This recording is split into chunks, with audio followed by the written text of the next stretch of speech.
આવું લગભગ હવે 24 કલાકની અંદર થવા જઈ રહ્યું છે, એટલે કે આવતીકાલે 17 તારીખે સાંજ સુધીમાં કાંઈક હવે હલચલ થવાની છે. ગુજરાતમાં ખાસ કરીને ચોમાસાનો પ્રવેશ ત્યારે જ થાય જ્યારે પવનની ઝડપ ઘટે, અને પવનની ઝડપ અત્યારે જોવા જઈએ તો સામાન્ય કરતા વધારે છે. અત્યારે અરબ સાગર કે બંગાળની ખાડીની અંદર કોઈ જ મોટી સિસ્ટમ સક્રિય નથી, જેને કારણે ચોમાસું છે ત્યાં અટવાઈ ગયું છે. કેમ કે હવેના ચિત્રો સમીકરણો બદલાઈ ચુક્યા છે, એટલે હવે એ ચોમાસું હાલતે એટલે ઝડપથી આગળ વધશે, ગમે ત્યારે ગુજરાતની અંદર પ્રવેશ કરી જશે. આવતીકાલે પણ વરસાદ પડવાની શક્યતાઓ છે, જેમાં સૌરાષ્ટ્રના દરિયાઈ કાંઠાના જિલ્લા 90 થી 95% સુધીનું વર્ષ થવાનું, એકદમ નબળું થવાનું નથી. 3 જુલાઈ સુધીમાં સમગ્ર ગુજરાતને ચોમાસું આવરી દેશે. હાલ જોઈએ તો ગુજરાતમાં અત્યારે આજથી જે રાજ્યના વાતાવરણમાં થોડો પલટો જોવા મળી રહ્યો છે, ખાસ કરીને જે ઉકળાટ પણ જોવા મળી રહ્યો છે, વાદળછાયું વાતાવરણ પણ જોવા મળી રહ્યું છે. ત્યારે હવે ખેડૂતો છે ચાતક નજરે ચોમાસાની રાહ જોઈ રહ્યા છે. બીજી બાજુ એટલી જ આતુરતાથી પરેશભાઈને સાંભળી રહ્યા છે, કારણ કે ચોમાસું છે હવે ગમે ત્યારે ગુજરાતમાં પહોંચે તેવી ખેડૂતોને અત્યારે આશા પણ છે અને તેવી શક્યતાઓ પણ સેવાઈ રહી છે. અને ખાસ કરીને ચોમાસું હજુ મહારાષ્ટ્રમાં અટકેલું છે, ત્યારે ગુજરાતમાં ચોમાસું ક્યારે પહોંચશે, ચોમાસાને ગુજરાતમાં પહોંચવા માટે કેવા પરિબળો છે જે નડતરરૂપ થઈ રહ્યા છે તેને લઈને વાત કરવી છે. એ સાથે જ અરબ સાગરમાં શું કોઈ અત્યારે સિસ્ટમ બની રહી છે કે કેમ, અને હવે કોઈ વરસાદની શરૂઆત ક્યારે થશે, વાવણી લાયક વરસાદ કયા વિસ્તારોમાં ક્યારે પડશે, તે તમામને લઈને વાત કરવી છે. ત્યારે આપણી સાથે હવામાન નિષ્ણાંત પરેશભાઈ ગોસ્વામી જોડાઈ ચુક્યા છે, તો તેમની સાથે જ સીધી વાત કરીએ વાત ગુજરાતી પર. પરેશભાઈ, વાત ગુજરાતીમાં આપનું ખૂબ ખૂબ સ્વાગત કરું છું. જી નમસ્કાર સર, શું કહેશો કે ચોમાસું છે તે હજુ કહી શકાય કે મહારાષ્ટ્ર પહોંચીને જે રીતે થોડું નિષ્ક્રિય થયું ને ગુજરાતમાં આમ જોઈએ તો આજથી વાતાવરણમાં થોડો પલટો જોવા મળી રહ્યો છે, સવારના સમયે વાદળછાયું વાતાવરણ જોવા મળતું હોય છે. તો પરેશભાઈ, શું કહેશો કે ગુજરાત ચોમાસું છે ગુજરાતમાં પહોંચે તે પહેલા કયા એવા પરિબળો છે જે ચોમાસાને અત્યારે નડતરરૂપ થઈ રહ્યા છે? ચોક્કસથી કૃપાલસિંહભાઈ, જોવા જઈએ તો અત્યારે જે પ્રકારે ચોમાસું છે એ મહારાષ્ટ્રની અંદર રોકાયું છે, તે મોન્સૂન બ્રેક કન્ડિશન સર્જાય છે ને આવું ભૂતકાળમાં પણ ઘણી વખત બન્યું છે. હવે આ જે ચોમાસું રોકાયું છે એના મુખ્ય પરિબળોની જો વાત કરવા જઈએ તો 2 પરિબળો છે. એક તો અત્યારે પવનની જે ઝડપ છે, આમ જોવા જઈએ તો જે કેરળમાં ચોમાસું પ્રવેશ કરે છે ત્યારે પવનની ઝડપ વધુ હોવી જોઈએ, અને ત્યાંથી આગળ વધે પછી મહારાષ્ટ્ર સુધી જેમ જેમ આગળ જાય પવનની ઝડપ છે એ ઘટવી જોઈએ. હવે ગુજરાતમાં ખાસ કરીને ચોમાસાનો પ્રવેશ ત્યારે જ થાય જ્યારે પવનની ઝડપ ઘટે, અને પવનની ઝડપ અત્યારે જોવા જઈએ તો સામાન્ય કરતા વધારે છે, એટલે કે એવરેજ પવનની ઝડપ અત્યારે 25 થી 30 કિલોમીટર, અમુક વિસ્તારમાં ગસ્ટિંગ છે એ 35 સુધીના નોંધાઈ રહ્યા છે. એટલે પવનની ઝડપ વધારે છે, કારણ એ છે. બીજું કારણ છે કે અત્યારે અરબ સાગર કે બંગાળની ખાડીની અંદર કોઈ જ મોટી સિસ્ટમ સક્રિય નથી, જેને કારણે ચોમાસું છે ત્યાં અટવાઈ ગયું છે. ચોમાસાને આગળ વધવા માટે સિસ્ટમ બનવી જરૂરી છે. જો કોઈ સિસ્ટમ હોય અથવા તો કોઈ નાની એવી પણ અસ્થિરતા બને તો પણ ચોમાસું ધીમી ગતિએ આગળ ચાલતું થાય, પણ એ સિસ્ટમ ન હોવાને કારણે આ ચોમાસું રોકાયું છે. અને આ ચોમાસું છે એ હવે લગભગ મારું અનુમાન છે, આમ જોવા જઈએ તો દર વર્ષે ગુજરાતની અંદર 15 જૂન એટલે 15 જૂનમાં 36-48 કલાક આગળ પાછળ રહેતું હોય છે, પણ 15 જૂને ચોમાસું પ્રવેશ કરતું હોય છે. આજે 16 જૂન થઈ ગઈ છે, અને હવે આ ચોમાસું છે લગભગ 24 કલાકની અંદર લગભગ આમાં હલચલ થશે. આવનારા 24 કલાકની અંદર આ ચોમાસામાં હલચલ થશે. ચોમાસું ધીમી ગતિએ પણ ક્યાંક એમાં હલચલ થઈને આગળ વધવાનું ચાલુ થાય તેવી શક્યતાઓ. જો કે અત્યારે અરબ સાગરની અંદર કોઈ સિસ્ટમ નથી, છતાં પણ એક અસ્થિરતા અને ભેજના પ્રમાણને કારણે અને થોડું ગરમીનું પ્રમાણ છે, જેને કારણે લોકલ ક્યાંય સિસ્ટમ બંધાઈ જાય ભેજના કારણે, અને જે થંડરસ્ટોર્મ એક્ટિવિટીના વરસાદ હોય, એટલે કે મંડાણી વરસાદ હોય, ગાજવીજ સાથેના જે વરસાદ હોય, આવા વરસાદની ક્યાંક શરૂઆત થઈ શકે છે. એટલે આ જે શરૂઆત હશે, જો કે આમાં પણ અમે ઘણા સમયથી ચેતાવ્યા છે, દક્ષિણ ગુજરાત અને સૌરાષ્ટ્રના દરિયાઈ કાંઠાના ભાગો છે એમાં આની થોડીક અસર વધારે જોવા મળશે. બાકીના વિસ્તારમાં કદાચ અસર ન જોવા મળે તો ઓછી જોવા મળે. આવું લગભગ હવે 24 કલાકની અંદર થવા જઈ રહ્યું છે, એટલે કે આવતીકાલે 17 તારીખે સાંજ સુધીમાં કાંઈક હવે હલચલ થવાની છે, અને આ ચોમાસું હવે બહુ લગભગ રોકાયેલું નહીં, એ ધીમે ધીમે પણ આગળ વધશે અને ગુજરાતમાં ગમે ત્યારે પ્રવેશ કરશે. અને આગળ વધશે તો હવે એવું પણ થશે કૃપાલસિંહભાઈ, જેવી રીતે કેરળમાં ચોમાસું છે એ આવ્યું એ પહેલા પણ શ્રીલંકા ઉપર એક વખત શ્રીલંકાના ઉત્તર ભાગ પર 2-3 દિવસ માટે સ્થિર થઈ ગયું હતું, ન આવ્યું. પણ જેવું ત્યાંથી ફરીથી ચાલતું થયું એટલે કેરળ, કર્ણાટક, ગોવા અને મહારાષ્ટ્ર એકદમ સ્પીડમાં આવ્યું. એવી જ રીતે હવે બનવાનું છે કે ચોમાસું સક્રિય થશે ને એટલે 48 થી 72 કલાકમાં ગુજરાતમાં પ્રવેશ કરી જશે. હવે એવું બનશે. કેમ કે હવેના ચિત્રો સમીકરણો બદલાઈ ચુક્યા છે, એટલે હવે એ ચોમાસું હાલશે એટલે ઝડપથી આગળ વધશે, ગમે ત્યારે ગુજરાતની અંદર પ્રવેશ કરી જશે. પ્રવેશ કરીએ એટલે કે જે વલસાડ જિલ્લામાં ચોમાસું આવી જાય એટલે ગુજરાતમાં પ્રવેશ કરી ગયું કહેવાય. પછી ભલે બીજા વિસ્તારોમાં કદાચ રાહ જોવી પડે, પણ વલસાડ જિલ્લામાં આવે તો ઓફિશિયલ જાહેરાત થઈ ગઈ કે ગુજરાતમાં ચોમાસાના શ્રી ગણેશ થઈ ગયા છે. એટલે વલસાડમાં ગમે ત્યારે ચોમાસું છે એ સક્રિય થશે એટલે ઝડપથી પહોંચી જવાનું છે. અને ખાસ કરીને આજે પ્રથમ રાઉન્ડ છે એટલે કે 15 તારીખથી 16, 17, 18 તારીખ સુધીમાં જે વરસાદ પડે, મેં આપને કીધું ને આવતીકાલે પણ વરસાદ પડવાની શક્યતાઓ છે, જેમાં સૌરાષ્ટ્રના દરિયાઈ કાંઠાના જિલ્લા અને દક્ષિણ ગુજરાતના જે જિલ્લાઓ છે એમાં થોડીક એની અસર વધારે જોવા મળી શકે છે. અને એ મુજબ ક્યાંક ને ક્યાંક છૂટાછવાયા અમુક વિસ્તારમાં વરસાદની શરૂઆત થશે. પણ આમાં વરસાદનું પ્રમાણ ઓલ ઓવરનું ઓછું દેવાનું છે, ઘણા સમયથી આપણું એક અનુમાન છે.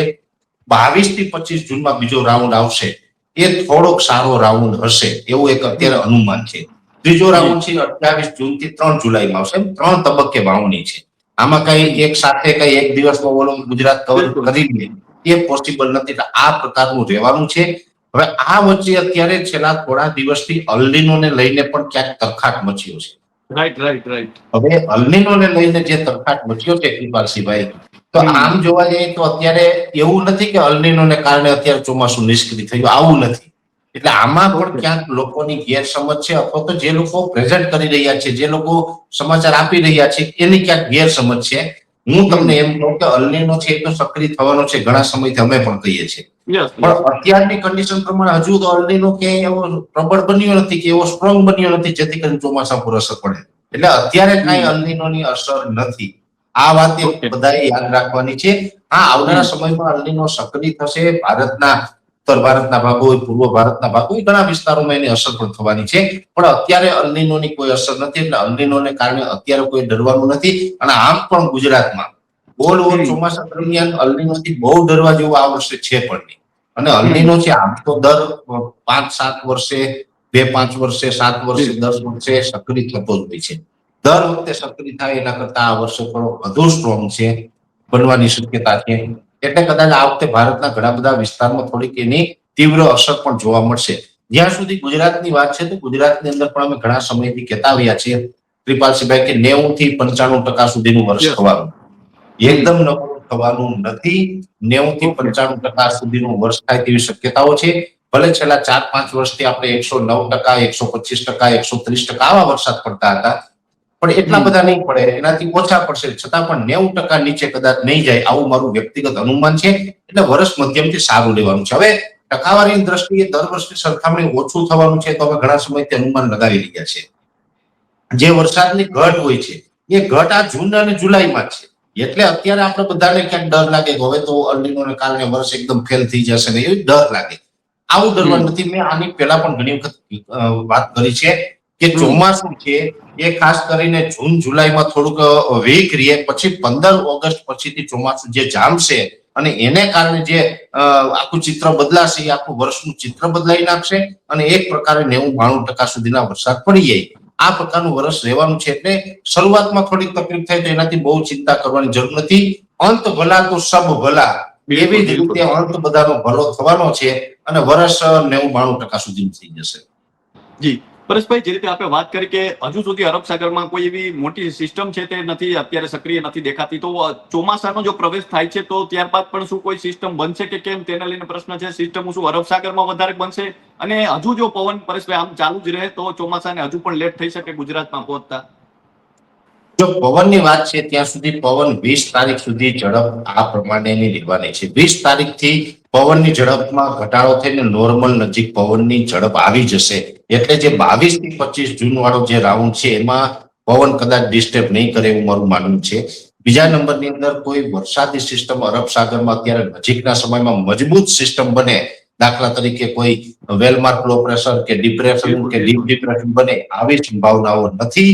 પણ એક ચોક્કસ વાત છે કે ભાઈ અસ્થિરતા કોઈને કોઈ ઊભી થશે અને આ અસ્થિરતા અરબ સાગરના ભેજને કારણે થશે. અને ભેજ અને તાપમાનને કારણે જે અસ્થિરતા થશે એ ક્યાંય ને ક્યાંય ચોમાસાને થોડી ઘણી વેગ આપશે અને વરસાદની શરૂઆત છે એ ચોક્કસ થઈ જશે. જી પરેશભાઈ, ખાસ કરીને વિસ્તાર વાઇઝ વાત કરવી છે કે કયા વિસ્તારોમાં છે કેવો વરસાદ પડશે અને સમગ્ર ગુજરાતને ચોમાસું ક્યારે આવરી લેશે?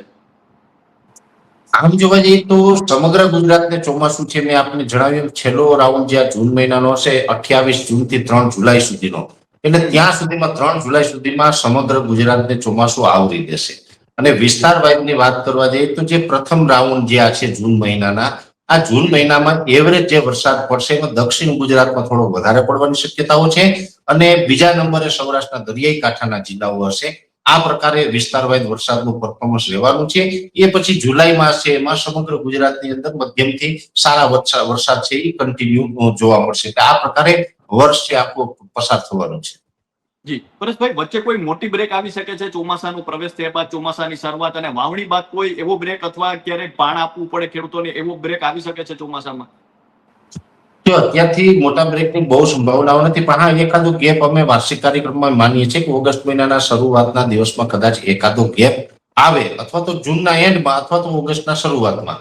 આમાં કદાચ જુલાઈના એન્ડ અથવા તો ઓગસ્ટની શરૂઆતમાં એકાદ ગેપ આવે. બાકી કોઈ બહુ મોટો ગેપ કે ભાઈ આપણે 2 થી 3 પિયત આપવા પડે ખેડૂતને એટલો બધો વરસાદ ખેંચાય, આટલી બધી કોઈ ચિંતા કરવાની જરૂર નથી, એવું થવાનું નથી. હા એકાદો ગેપ આવે ને કદાચ અમુક વિસ્તારમાં એવું બને કે મોટા ભાગના વિસ્તારમાં છેલ્લો રાઉન્ડ હોય એ સારો થયો હોય, પણ 2-5 તાલુકામાં કદાચ એમાં પરફોર્મન્સ નબળું રહ્યું હોય, પછી કદાચ 10-15 દિવસનો ગેપ આવે તો એ લોકોએ કદાચ એકાદું પિયત આપવું પડે. બાકી કંઈ બીજું વધારે પડતા ચિંતાનું કારણ અત્યારે લાગતું નથી અમને. જી પરેશભાઈ, આમ જોઈએ તો ખેડૂતોને લઈને વાત કરવી છે કે અત્યારે જે ખેડૂતો છે જેમને ઓરવીને વાવેતર કરી દીધું છે અને તેઓને અત્યારે પિયત પણ આપી રહ્યા છે, તો તેમને અત્યારે પિયત આપવાનું ચાલુ રાખવું જોઈએ કે પછી ખેડૂતોને વાવણી કરવાની છે તેમને શું ધ્યાન રાખવું જોઈએ? એટલે ખાસ કરીને વાવણીને લઈને ખેડૂતોએ શું ખ્યાલ રાખવો જોઈએ? પહેલી વાત તો એ છે કૃપાલસિંહભાઈ કે જે અત્યારે વાવેતર કરી દીધું હોય, માની લઈએ કે ઘણા ખેડૂત ભાઈઓ એવા છે કે જેને વાવેતર થઈ ચૂક્યું છે, પાણીની વ્યવસ્થાથી ઓરવીને વાવેતર કરી દીધું હોય, અને અત્યારે જો સુકાતું હોય, તાત્કાલિક જરૂર હોય તો ફુવારા જે સ્પ્રિંકલરથી પાણી આપીએ છીએ 2-5 દિવસ આપણે રોળવી શકાય એવું ચોક્કસથી કરવું જોઈએ. કેમ કે ભલે વરસાદ આગળ વધશે, ચોમાસું આગળ વધશે, પણ પાકને અત્યારે શરૂઆતનો સ્ટેજ હોય ને ત્યારે 2 દિવસ પણ એમાં સુકાય તો એ પાક નબળો રહીએ, એટલે સુકાય એવું ન થવા દેવું. એને થોડુંક સ્પ્રિંકલરથી પણ અત્યારે હાલ પૂરતું 2-4 દિવસ રોડવાઈ જાય એ પ્રકારનું પાણી આપવું જોઈએ. બીજી વાત છે વાવેતરની, તો વાવેતરની અંદર અમે ઘણા સમયથી કહેતા આવ્યા છીએ કે જ્યારે પણ ચોમાસું નજીક હોય, ચોમાસું આગળ ચાલતું થાય તો પણ આપણા વિસ્તારમાં વરસાદ ન પડે ત્યાં સુધી વાવેતર ન કરવું જોઈએ. અને ઘણી વખત એવું બને કે પછી ચોમાસું આવે બધા જ વિસ્તારમાં થઈ ગયું હોય ને 1-2 તાલુકા બાકી રહ્યા હોય તો બિયારણ ફેલ જાય. એટલે ખાસ એ કાળજી રાખવાની છે. બીજા નંબરની અંદર વાવેતર જ્યારે પણ વરસાદ પડે ને વાવેતર કરીએ છીએ ત્યારે જમીન જો પૂરતી ભેજ પકડેલી હોય, જે આપણે કહી શકાય કે વાવેતર લાયક 3-4 ઇંચ સુધીમાં જમીનમાં ભેજ ઉતર્યો હોય, પલળી ગઈ હોય માટી, તો જ વાવેતર કરવું. અધૂરા વરસાદમાં વાવેતર ન કરવું, આ એક ખાસ કાળજી રાખવાની જરૂર છે. અને ખાસ કરીને ગરમીનું પ્રમાણ થોડુંક વધારે છે અને હજુ પણ ગરમીનું પ્રમાણ રહેવાનું છે, તો આપણે જે પણ વાવેતર કરીએ એમાં સારા ફૂગનાશકનો કોટ આપવો, જેથી કરીને નીચે ભેજ અને ઉપર ગરમીને કારણે જે ફૂગનું પ્રમાણ વધતું હોય છે એનાથી આપણા પાકને બચાવી શકાય છે. જી પરેશભાઈ, અંતિમ પ્રશ્ન છે. આમ તો આપ વર્ષોથી આગાહી આપો છો, આપનો અનુભવ છે ને સતત ટેકનોલોજીના નોલેજથી આપ ચોમાસાને ટ્રેક કરતા હો છો. તો પરેશભાઈ, આ વર્ષે એક અલગ વસ્તુ પણ એ જોવા મળી રહ્યું છે કે પ્રી મોન્સૂન એક્ટિવિટીના વરસાદ એટલા તેજ નથી પડી રહ્યા, તો તેનું શું કારણ છે? ઘણી વખત એવું બનતું હોય છે કે પ્રી મોન્સૂન એક્ટિવિટી તેજ ન થાય અને તેનું ચોમાસાની શરૂઆત થાય ત્યારે રાબેતા મુજબના વરસાદ પછી પડવાનું શરૂઆત થઈ જતી હોય. હા કે વરસાદ ચોમાસું ગુજરાતમાં પ્રવેશ કરે એ પહેલા મોટા ભાગે પ્રી મોન્સૂન એક્ટિવિટી થતી હોય, પણ કોક વર્ષે એવું બને કે ચલો પ્રી મોન્સૂન એક્ટિવિટી બિલકુલ નથી થઈ અથવા તો ઓછી થઈ, તો એનાથી ચોમાસા ઉપર કોઈ માઠી અસર નથી પડતી. એટલે ચોમાસાને લઈને એમાં કોઈ ડરવાની કે ગભરાવાની જરૂર નથી. એ એક પ્રકારની નોર્મલ પ્રક્રિયા છે.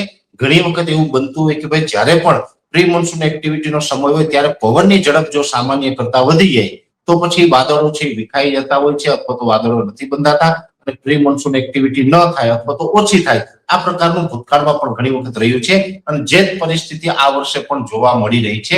એટલે પ્રી મોન્સૂન એક્ટિવિટી કદાચ ઓછી થઈ અથવા તો અમુક વિસ્તારમાં બિલકુલ નથી થઈ, એનાથી કઈ ડરવાની ગભરાવાની જરૂર નથી.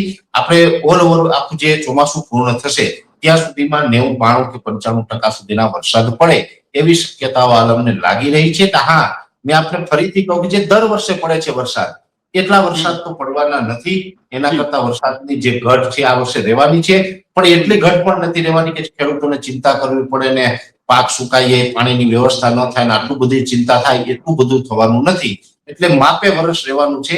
90 થી 92-93% કે 95% સુધીનું વર્ષ થાય તેવી માનસિક તૈયારી રાખીને જ આપણે એ પ્રકારના પાકનું વાવેતર કરવું જોઈએ.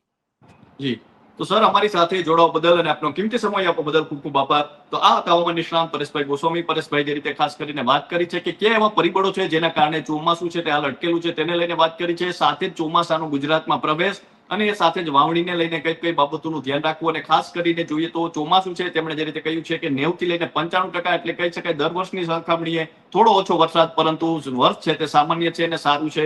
તો હાલ જોઈએ તો બસ આટલું જ. ફરી મળતા રહીશું વાત ગુજરાતી પર.